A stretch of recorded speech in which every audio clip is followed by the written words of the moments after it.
Hi, I'm Lisa Prather, and welcome to The Voice of Health with our host, Dr. Robert Prather of the Prather Practice, where lives are changed every day through the natural approach to healthcare. Well, today we're talking about pain, science or mystery. And Dr. Prather, you always come up with these titles. You're so proud of them. So we'll find out what you mean more about science or mystery. But what is pain? You know, that's one of the million-dollar questions. Mm-hmm. And the answer, you try to combine science and, what the reality of it is. And it's still a mystery.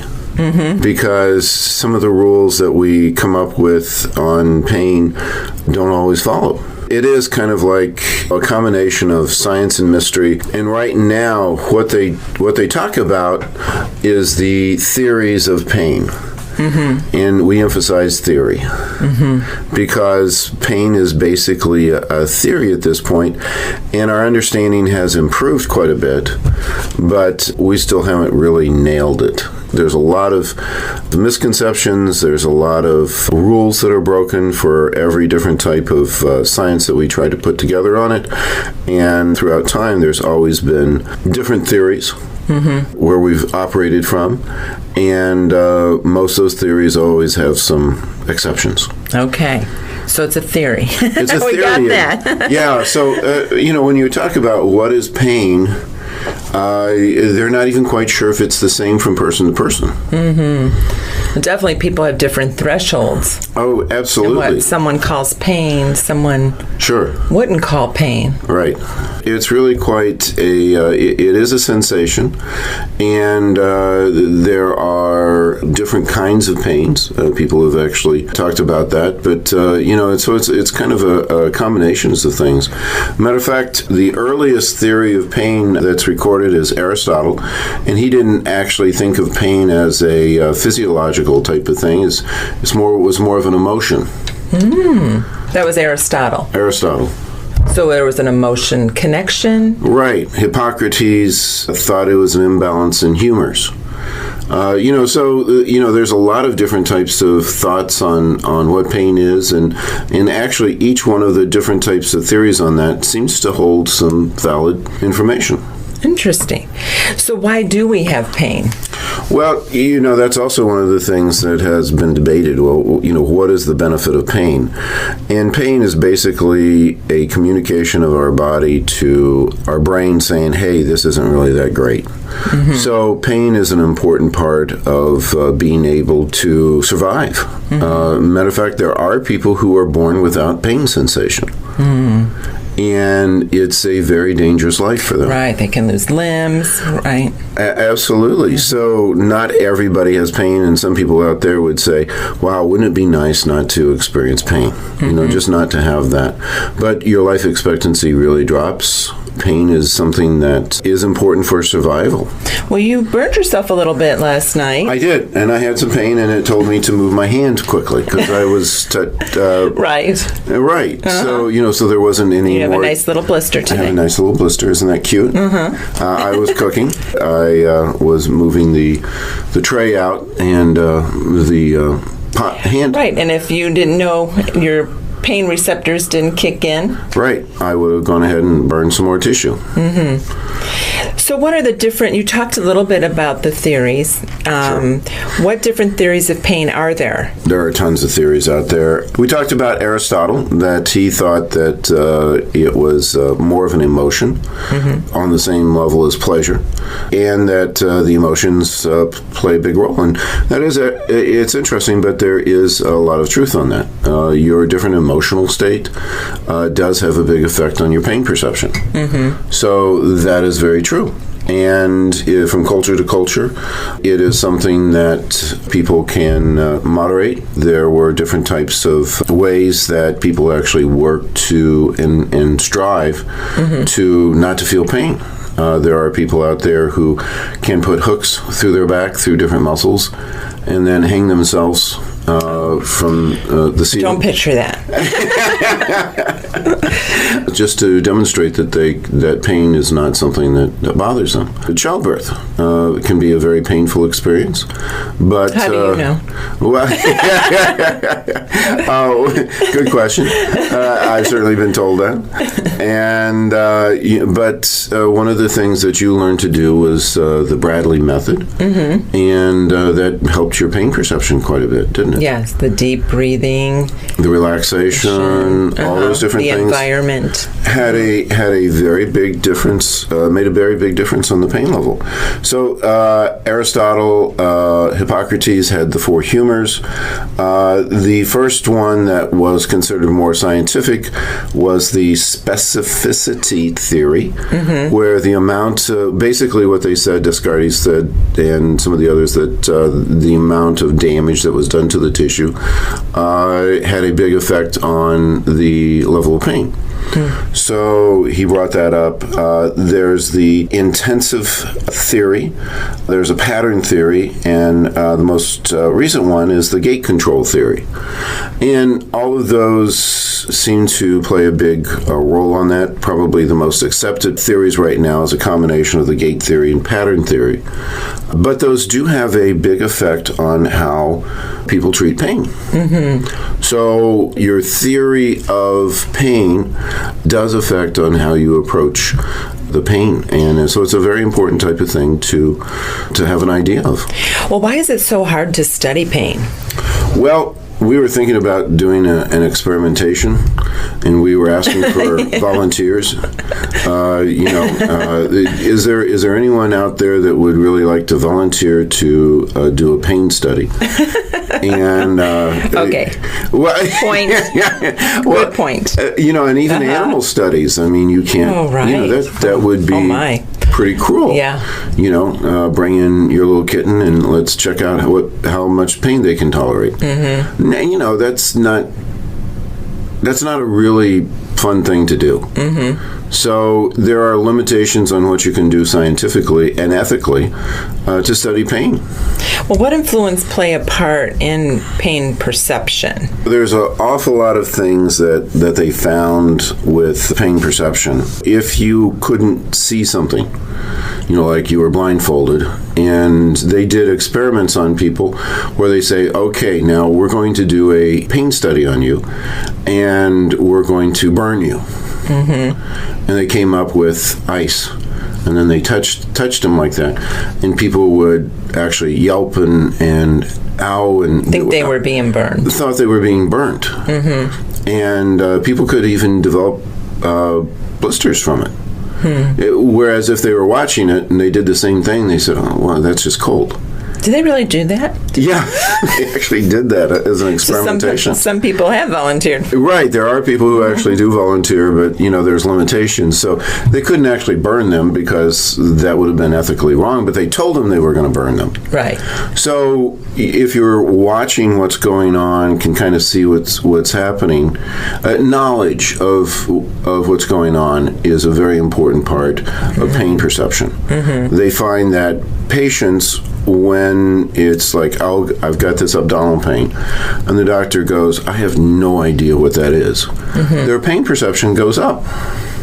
If they sit there, a lack of understanding? If there's a lack of understanding, if you sit down there and say, you've got some stones in your gallbladder, here's a picture of them, this is what's causing it, blocks over here, we're going to be able to take care of that for you. The patient goes, oh, okay, wow, that's a relief. It's something that's going to be gone here pretty soon. And their pain level automatically drops as they're grading it. So even the knowledge of what's going on, the scariest thing is not really understanding, and that has a very definite perception of pain. Well, I know even in birthing, I did the Bradley method, and it was very based on knowledge. It was a 12-week course. Sure. I mean, I understood.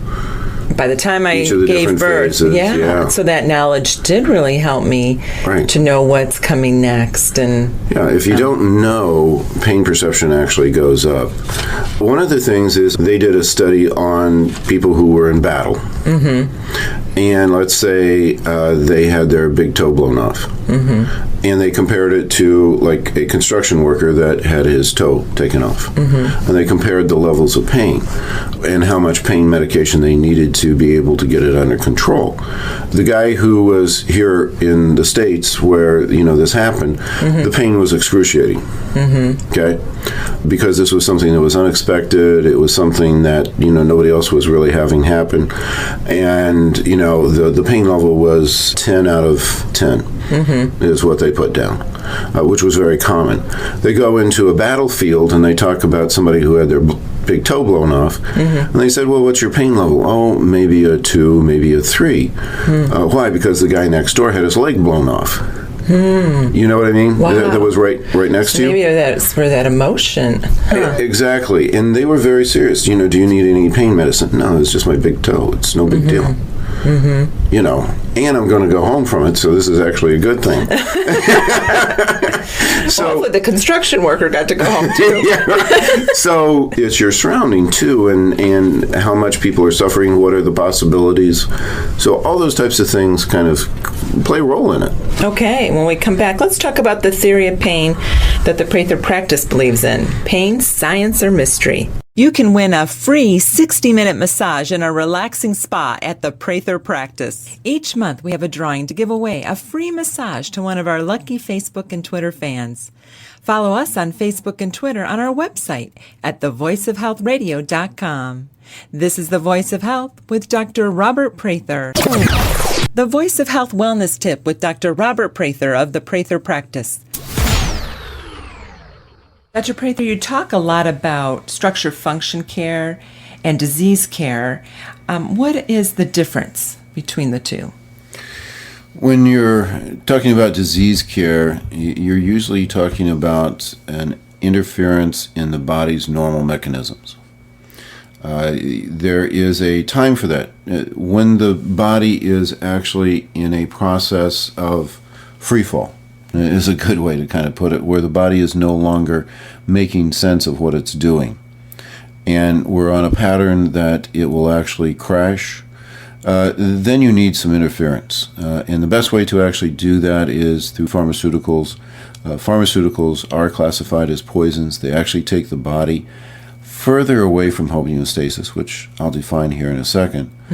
But at those times, that is actually necessary. So when the body is in a crisis and is no longer able to heal itself, that's when disease care is actually critical. That's where you actually utilize the pharmaceuticals and the surgical methods. What we're usually involved with is in structure function, and as opposed to a disease care, it's health care. Everything that you use in a structure function standpoint is something to bring the body back into homeostasis, which is balance. Okay. Dr. Guyton talked about homeostasis as the definition of health. If the body can maintain homeostasis, where it's in a perfect balance with all the different types of things that are coming in that are interfering with its function, that is the perfect state of health, and that's based on a balance of the physiology, functional, and upon the structure portion of the structure function. Well, you talk about the body as the hero. What do you mean by that? Body has a self-healing mechanism to it that can just make all sorts of corrections if we can just get out of its way. The whole idea behind healthcare is to provide the impetus, the needs, and the basis of what it will take to actually get the body well. So finding out where it's off, doing the proper diagnostics, and then making the proper type of adjustments into the care will actually result in the healing and the position that the body should actually be in. Well, find out how structure function care can impact your life. Schedule your appointment at the Prather Practice, 317-848-8048. That's 317-848-8048. Or learn more on our website at thevoiceofhealthradio.com. The Prather Practice, restoring hope. And I'm feeling good. You're listening to The Voice of Health with Dr. Robert Prather of the Prather Practice, the most comprehensive wellness center in the Midwest. We're talking today about pain, science or mystery. And Dr. Prather, you talked about the different theories. What theory of pain does the Prather Practice believe in? Well, we do a combination. I mean, we see the value in each of these different things, but how we talk about pain is something called the theory of energy flow. So energy flow is really what we look at, and then also the pain threshold theory. Okay. Which is very close to the gate theory, but a little bit different. So what is meant by energy flow? Well, there are 5 pathways of energy that has been recognized for an awful long time. There's the nervous system, there's the cerebral spinal fluid, there's the circulatory system, there's the lymphatic system, and the electromagnetic system are the 5 pathways of energy, plus a pain threshold level.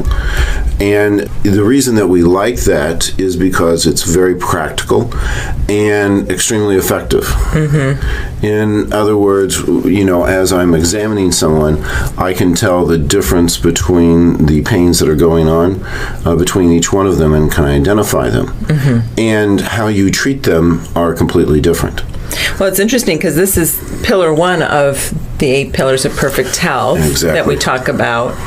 And we do have a radio show on that, the 8 pillars of perfect health. And you always start with the energy flow. Yes. And when you're evaluating a patient, is that where you start also? That is where we start because that is the quickest way to make a difference on people. Very definitely the quickest way to change the pain patterns. Mm-hmm. Because the theory of energy flow is pain is a blockage of energy. Mm. That's why you can sit there and on people, cut them open, and do surgery without pain medication. That was the big thing that opened up the whole acupuncture aspect. And what you're doing with the different needles is they are placing them in different spots to reroute the energy of the body. Mm-hmm. And then you can actually cut people open and do whatever you need to without any perception of pain because you're rerouting the energy, and that's why that works. Also, as we are working with people, if we can get the energy flowing in the different 5 pathways, then you can get the pain under control. But you have to identify which pathways are involved, how they're actually blocked, and as you get those open, then you can reduce that pain level quite dramatically. Go over those again. Sure. There's 5 energy pathways: nervous system, cerebral spinal fluid, electromagnetic energy, lymphatic energy, and the vascular system. So how are each of these treated in your office? Well, as you're looking at each of those, there are different treatments, and we work on getting those opened up. Like with chiropractic, there are over 40 different recognized systems of doing different types of adjustments. Mm-hmm. Actually, I've sat down with some of my friends and came up with over 400. Wow. And different types of adjustments, manipulations of the body work, concentrate on different systems. We have Logan Basic, we have cerebral spinal fluid type of adjustments, sacro-occipital type of techniques. Those work on the cerebral spinal fluid. Mm-hmm. So there are very specific types of work that you can do for the cerebral spinal fluid flow, which has very definite patterns of pain. Mm-hmm. You have the nervous system, where we have different forms of chiropractic. The vascular system, the neurovascular system, there's specific adjustments. So we've learned how to do lymphatic type of adjustments. We've learned how to work with the electromagnetic energy, which is mainly acupuncture. Mm-hmm. So each of these different types of areas has a very set pattern of different types of work that we do to get those opened up. And one of the problems that we feel that a lot of the failure of pain treatments at this point is because the medical system really doesn't recognize energy flow and how to really work with that to get the pain perception down. Interesting, yeah. And then even as you're going into different types of treatments, if you're not aware of how to work with each of those 5 pathways, you might be very good at the nervous system, but if you know nothing about how to open up the cerebral spinal fluid, there are a lot of different types of pain patterns that you are not going to be able to fix. So Makes sense. it's an encompassing type of thing, and one of the things I found in my when I was going through school is I went around to different types of chiropractors, different types of practitioners, and I knew one practitioner who was excellent at the cerebral spinal fluid, but really didn't deal with anything else. So there was a very certain set of people that he had a lot of success with, and the other people, if someone had a lymphatic system, he really couldn't do anything for them to get their pain levels down. So you're evaluating when someone comes in and has pain, what energy pathway is blocked. Correct. Interesting. And it might be more than one. Oh, absolutely. I mean, oftentimes we can have all 5, and I even go through the patient. Okay, now we've cleared up the nervous system. That's what I wanted to work on first. Now we're going to start clearing up the cerebral spinal fluid. And for our listeners, the cerebral spinal fluid, Yes. right, runs in the spinal cord. Spinal cord, yes, from the sacrum all the way up to the skull, and there are certain definite pain patterns that occur with that. Disc pain is actually very much a part of that particular type of pattern. That's why very specific types of adjustments are important for a disc herniation to get that pain down. But we get that down very quickly because I concentrate on the cerebral spinal fluid. Interesting. So how effective is this energy flow theory in treating patients? It's amazingly effective. We find that of all the different types of theories, this is the most practical. Now, as I talk to medical doctors and other different types of people, they say, well, prove it. Well, I can't, but you can't prove any of the theories at this point. But on a practical basis, it beats all the other theories. If you're really looking on making changes, sort of the proof is in the pudding. And I've never seen any of the other theories with the same results. Right, and we've talked the past shows about the addiction to pain medication. Yeah, and there's the other aspect of the whole pain is the pain threshold, and of course that's just really collapses with the pharmaceutical method over a long period of time. You also that's where we have when we're talking about our type of care, we're talking about structure function. And working with the 5 energies is basically a big part of our structural area, but then also we have the functional area. Now, the functional is very, very helpful because that's where you get into the pain threshold. So one of the things is if you've had pain for a long period of time, your ability to handle pain threshold needs to be helped because the pain itself, the body tries to block it. So it utilizes a lot of vitamins, minerals, amino acids to produce an increase in energy to try to handle it. And oftentimes when we're getting people better, the first thing that they notice is because they have such high levels of pain is that their energy is better even before their pain perception is better. Wow. Because it's taking less energy in their system to keep their pain threshold high. Because a lot of their energy is just going to that pain. And it's wearing them out. Interesting. So I can tell because of the energy flow that I'm making progress on the patient before the patient actually knows it. And you can find areas of pain they didn't even know they had. And that's the other thing is that pain is selective. If you have, really bad pain in your neck, you're not going to be aware of some pain that's going down in your foot. So as I'm examining people, I can see and evaluate and say, wow, you have right here a real bad blockage of energy. And I poke it and they go, oh, ouch. They don't actually say that. Yeah. That hurt. No swearing in the and I go, yeah, I know. And the patients say, wow, you know my body better than I do. Oh, I hear that all the time. How did he know?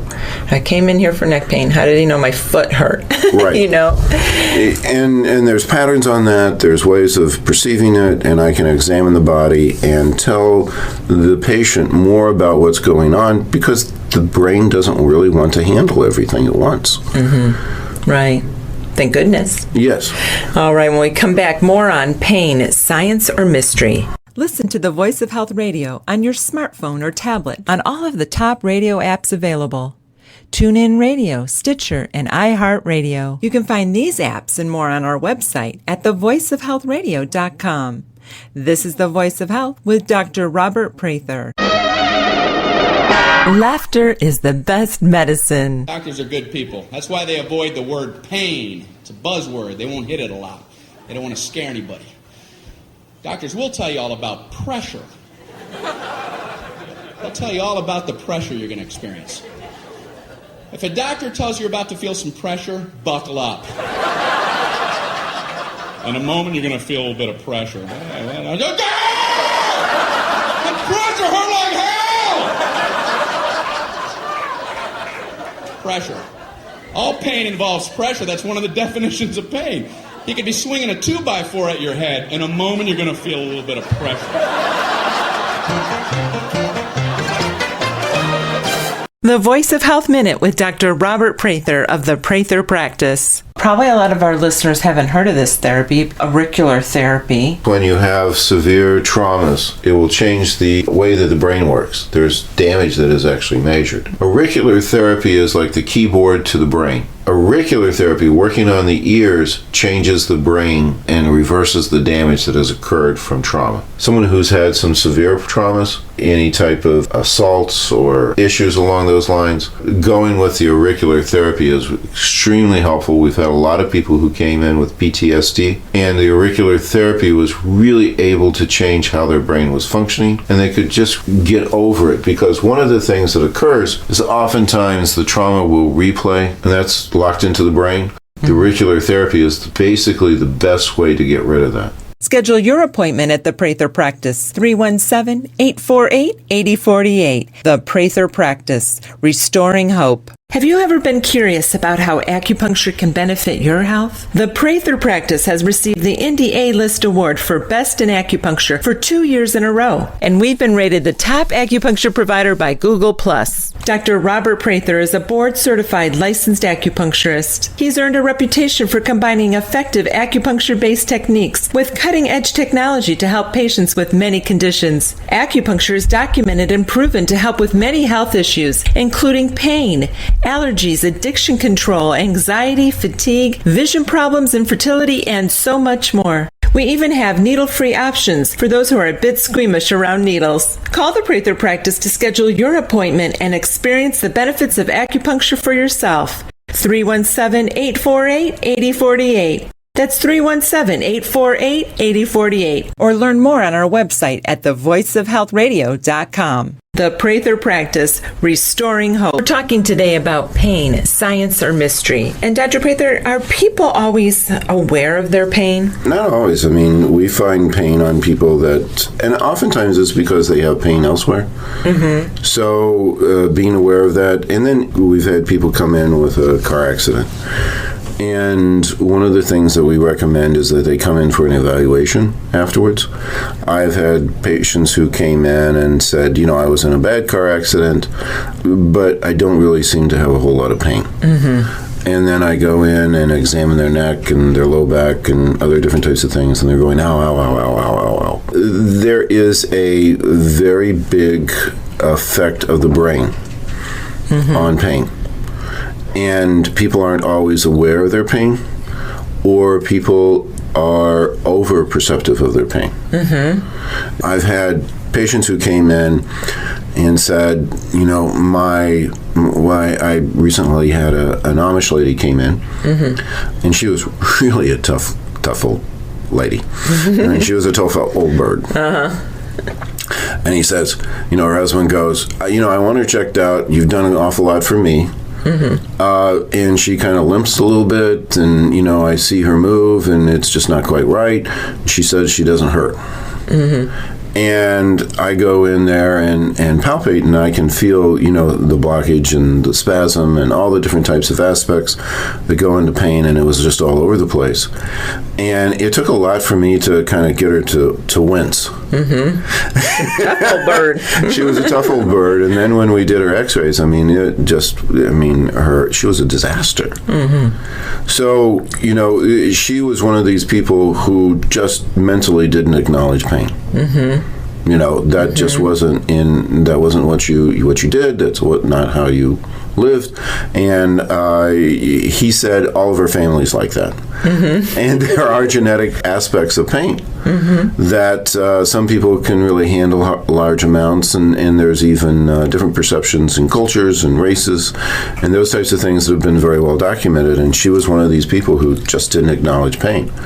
There are people who have been in pain for so long that even after everything's all fixed throughout their body, they still perceive pain. And the reason is because there is a what we call a pain pattern in the brain, where the pain is either augmented or it is something that has just developed the pathways for so long that they actually perceive the pain. And that's one of the problems with pain medications, analgesics, especially opiates. Once you've been on them for an awful long period of time, it seems to create a pattern of pain in the brain that remains there even after the pain is gone. So, one of the main problems that we find with opioids is that it will eventually start to create pain where there is no physical reason for it. And that becomes a real problem. There was a situation with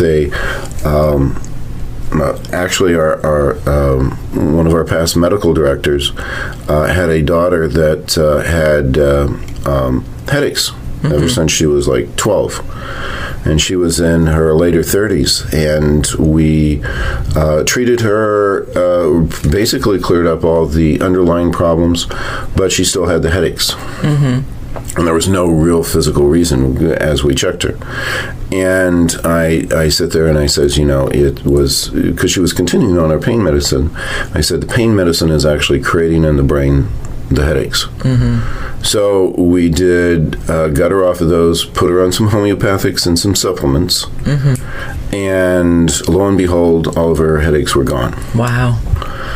So that is something that is found with analgesics, is they can keep the pain going even after you no longer have the pain. The underlying problem. Interesting. So, and when it gets locked into the brain like that, we need to go after the brain. And there's so much, it seems like the brain, there's going to be just a whole new awareness. And I think there's going to be a lot more research done on the brain. Yeah, with the ability to monitor the brain at this point, the technology is moving forward. MRIs, EEGs, different types of those. That's one of the things we do in here. And then discovering what are the patterns on the brain and then actually working with it. One of the ways that we do that is through the ear. Yeah, let's talk about the different treatments that are helpful for pattern of pain in the brain. One of the things that has been found that is extremely helpful is auricular therapy. And we have a lot of different ways of working with that. Auricular therapy is something that has been around for thousands of years. And the way that we describe people, because why are you working on my ear to affect the brain, is that it seems to be the keyboard to the brain. There is neurological connections that go on there. And interestingly enough, auricular therapy, even though it sounds kind of out there, is actually probably the most proven therapy in the world. Because you can hit different points on the brain, and through an MRI you can actually see different patterns in the brain and changes that take place. You meant you hit different points on the ear. On the ear. Yeah. Oh, yes, on the ear. Did I say the brain? Yeah. Okay. You can hit different points on the ear, and then you can see the immediate changes on the brain. So you can then be able to change the brain patterns to get the brain perception of pain to change. And oftentimes the pain is completely coming from the brain And you have to work with the brain to be able to get that changed. And we have direct auricular therapy, and then we have a new technology called P-stim. And that is a new area of treatment that we're very excited about. And I've had some amazing results with that. I had one poor gentleman who had been, he was a veteran, had been injured quite a bit, had been put on a tremendous amount of opiate and different analgesic types of therapies, which had just really made the problem worse. And he was just in a desperate situation, wanted to get off of those areas. We went in, corrected the original problems with the injuries to the body, but still could tell a very big difference, and had been able to reduce his opiate consumption quite a bit. But then we got into the auricular therapy, especially the P-stim is really where he got over everything, was able to stop all of his opiates. He's just a different guy. Right. He's happy. You actually found out who he really was, because it had changed his personality, and had gone through quite a metamorphosis, because we were able to, and he was able to do the withdrawal without any problems. And if you're looking for opioid ability to go through getting off of it without going through the horrible effects of that, auricular therapy is absolutely incredible. And the P-stim. And the P-stim. Right. And what's nice about the P-stim is it's a continuous type of a treatment. Right. You can't walk around with me treating your ear on a regular basis. Right, you wear the earpiece for 4 days on, and you have it off for 3 days. Sure. And every 2 weeks. We like to do a round of 4. Really seems to be effective. But it's been a nice, the conditions that it addresses, not only arthritis and joint pain, neck pain, back pain, helps with smoking sensation, because it works. Actually, any addiction. Any addiction, yeah. Migraines, depression, fibromyalgia, insomnia. Sure. Shingles, sciatica. Right. There's a whole list. Well, depression is our feeling is very closely related to pain. When you're depressed, your pain levels increase quite dramatically, and both of those can be brain patterns, and you can change those brain patterns by utilizing the P-stim. And the P-stim is excellent because it's a continuous type of a treatment, and it will permanently change the brain patterns so that they're more normal. And as you get those normalized, then you no longer have the pain or the addictions. And it also changes the whole depressive mood, because you change the depression patterns that are in the brain. Yeah, makes sense. Well, thank you, Dr. Prather. Pain is science or mystery? Never miss an episode of The Voice of Health so that you can stay informed and empowered about your health. Get a podcast of our show automatically delivered to you every week by signing up for our show on iTunes. You can find that link on our website at thevoiceofhealthradio.com. And don't forget, thevoiceofhealthradio.com has complete archives of all of our past episodes with an audio library of information to help you add more life to your years and more years to your life. This is The Voice of Health with Dr. Robert Prather. The Voice of Health Wellness Tip with Dr. Robert Prather of the Prather Practice. Dr. Prather, what can a new patient expect when they come into your office? The first thing is that's extremely important is the consultation. That's really where everything begins. And that consultation is complimentary free. They can come in, and the consultation's with you, which is nice. Yeah, the consultation is absolutely critical. Matter of fact, you can get 90% of your diagnosis just from the consultation. Listening to the patient, finding out what their concerns are, what needs to be done, how we can best help them. Having a good understanding of the complaints of the patient is absolutely critical for good care, and the patient knowing that we are actually listening to them. We have very thorough intake forms that are extremely helpful, gives us quite a bit of information of what's going on into the system. After the consultation, you have to look at the diagnostics. Okay. You first have to understand, where the patient's coming from, have an idea, but then you have to know, what to do, what the problem is. Mm-hmm. There is a difference on our diagnostics than from the medical diagnostics. The medical profession, as a disease care-based program, they are looking at disease states and combinations along those lines to treat the symptoms. Our basis of our care is a understanding of what is the underlying cause, finding out what that is, usually caused by a break from homeostasis. Mm-hmm. And you're going to hear that word if you're listening to our radio program. You're going to know every it well. Time. Mm-hmm. Because homeostasis is the basis of our practice, and homeostasis is the basis of health, and we are a health office. Mm-hmm. That is what a structure function office is.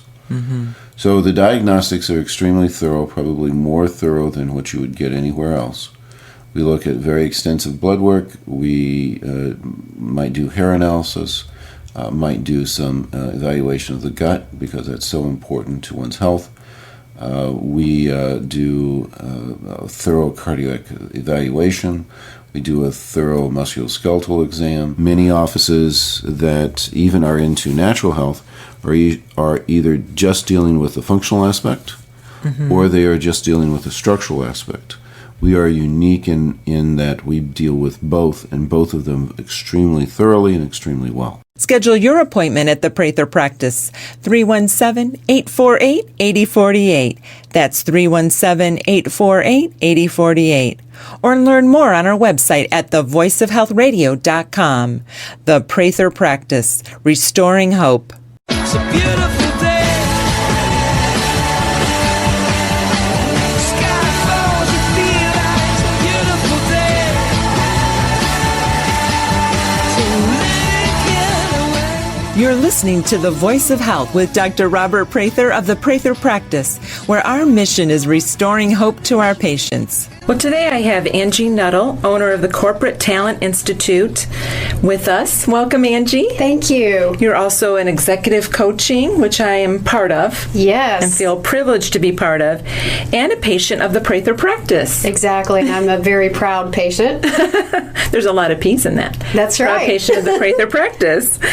Well, Angie, let's talk about, you've had success with chiropractic care. Tell us your success story. Well, I have a lot of success stories around chiropractic care, and it's probably a good idea to talk about where chiropractic care came into my life. Mm-hmm. I was over in Iraq for 3 years, and I was an HR defense contractor. So my job was pretty hectic, and we were setting up structure for our contractors to come in and support our military. And after about 3 years, one day I had a serious fall. And I didn't know this, but I had damaged a couple of vertebrae in my neck. And so I suddenly became very ill, very sick, severe headaches. And so I had to come back to the States to find out what had happened. And as fate would have it, my sister-in-law was, and still is, an upper cervical chiropractor, and so she recommended that I go and see a chiropractor. Mm-hmm. So I went and saw a chiropractor and a medical doctor, and I very quickly realized that the chiropractor knew more about what he was talking about compared to the medical doctor. And not to say that medicine isn't important, but in this case, it was obvious that I had some spinal injuries and those needed to be repaired. So I started getting connected with chiropractic care then. And then later on, many years later, I was still continuing the care, and I had a couple of car accidents, and they worsened my situation, and that's how I ended up on your doorstep, where you put me through a pretty regimented process to get back on the road to health, and I made a very powerful recovery as a result of following that treatment plan. And so I'm a big advocate of chiropractic care.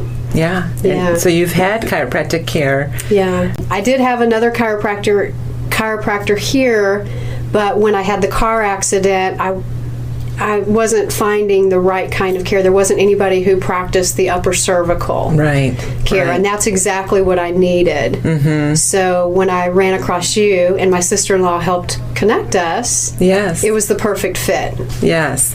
And you were a good patient, by the way. Thank you. Appreciate that. Followed your treatment plan. Yes. Because we did also not only the chiropractic adjusting, but Right. acupuncture and the auricular therapy. Yeah. And then the corrective exercise. Yeah, it was very powerful, and it was.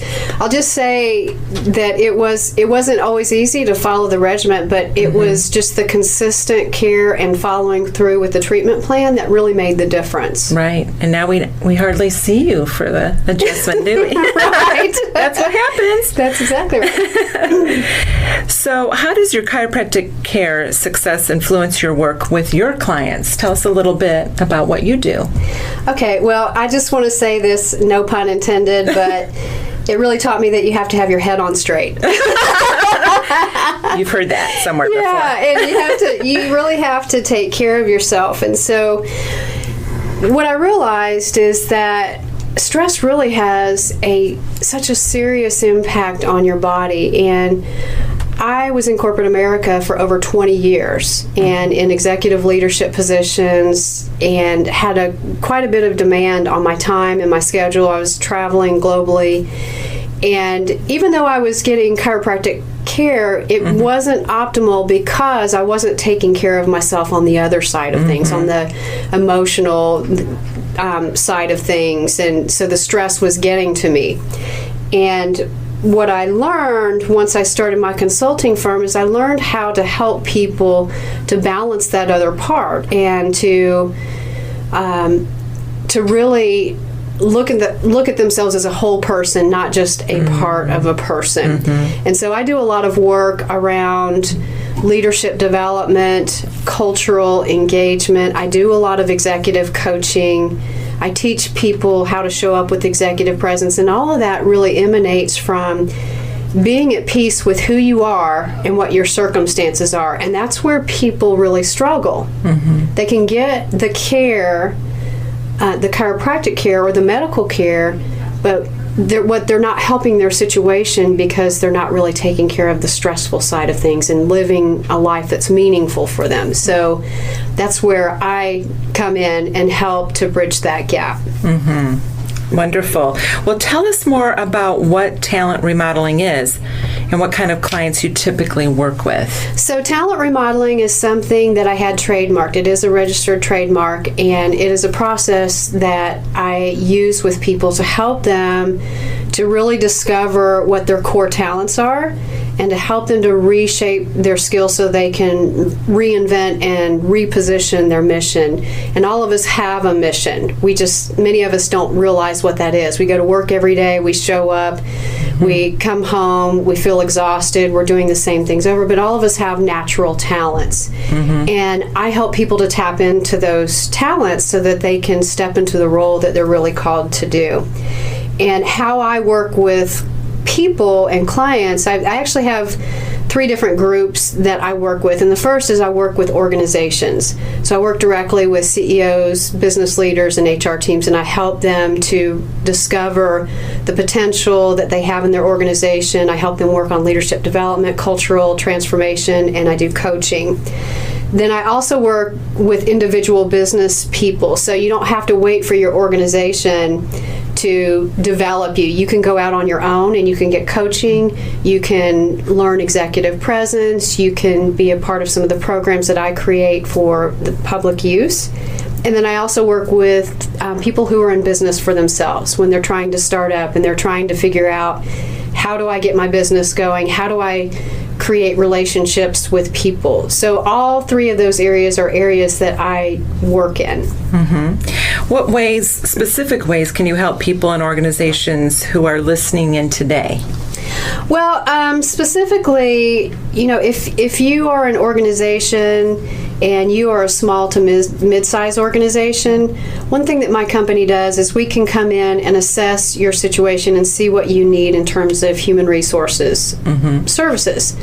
And that might result in you needing someone to come in and build HR for you, or restructure what you have, or even have an HR generalist come on site and cover services. So we call that outsourcing. And most small to mid-sized companies, they don't have a good handle on that. So we take that problem from you and manage that. And that's something that you helped us with. Yeah. So we did that, and we got you an HR structure stood up and got some organization to your folks. That was very helpful. Yeah. So we also with organizations, so for mid to large size organizations, we can come in and do organizational assessments. We can figure out how you can be more productive, how you can change your processes to align with your business mission.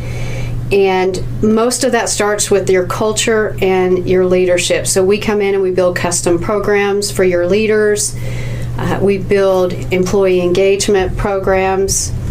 And then also, as I mentioned, we work directly with business people and entrepreneurs. And so we have the School of Executive Presence, and I'm the founder of that school. And I recognize that in order to be successful in today's world of business, you have to be able to show up with presence in a way that people are going to hear you, and they're going to see you and value you and celebrate you. So that's one of the things that I'm really passionate about right now. The School of Executive Presence is a very powerful, life-altering experience, and you've been... I would agree with that. Yeah, and for example, for you, it started with a boot camp, and we're having another boot camp come up in October, and we're having it in Washington, D.C. and Indianapolis, and that's really the start of it for people who want to just stand up and start living their mission and start living a life of meaningfulness, and that's where it starts for us. Yes, wonderful. Well, how can people get in touch with you? Well, I'm pretty easy to get in touch with. You could. I have a number of different websites. The best one to go to is thecorporatetalentinstitute.com. So it's www.corporatetalentinstitute.com, and that will lead you to the School of Executive Presence.com and also to the corporatetalentexpert.com. So with the different divisions of my company, you'll want to start at the Corporate Talent Institute and find your way there. Great. Well, I know, Angie, we've been working with you, Dr. Prather and I, and our son, who also works in the practice. Yeah. We have a coaching session with you once a month, and it's been very helpful. Yeah. When you own your own business, there's logistics and managing people that I felt I needed training in. I wasn't trained in college. I went to school for occupational therapy, and so you've been a real asset, and more than an asset to me, you're a mentor, and I appreciate all you've done for us. Yeah, I have really enjoyed working with you all. It's been phenomenal to see how you've progressed. You have the same challenge going on that many other business owners have, and that's you want to perform, you have a business that you're trying to look at the bottom line, and at the same time you're trying to manage the people and their productivity. And so that's one of the things that I do. That's one of the things that I specialize in, is to help business owners to get out of their performance phase so that they can really manage the business and engage their people. And I'd like to capture your testimony sometime. Yes. about that. Yeah. I'll definitely do a testimony. Great. Well, thank you, Angie Nuttall, for your time. We appreciate it. Thank you. The Prather Practice is located at 8902 North Meridian Street on the north side of Indianapolis, just south of the I-465 loop. If we can help you to achieve better health, we'd love to hear from you. Connect with our office at 317-848-8048. That's 317-848-8048. Join us again here next week or anytime on our website at thevoiceofhealthradio.com for The Voice of Health with Dr. Robert Prather.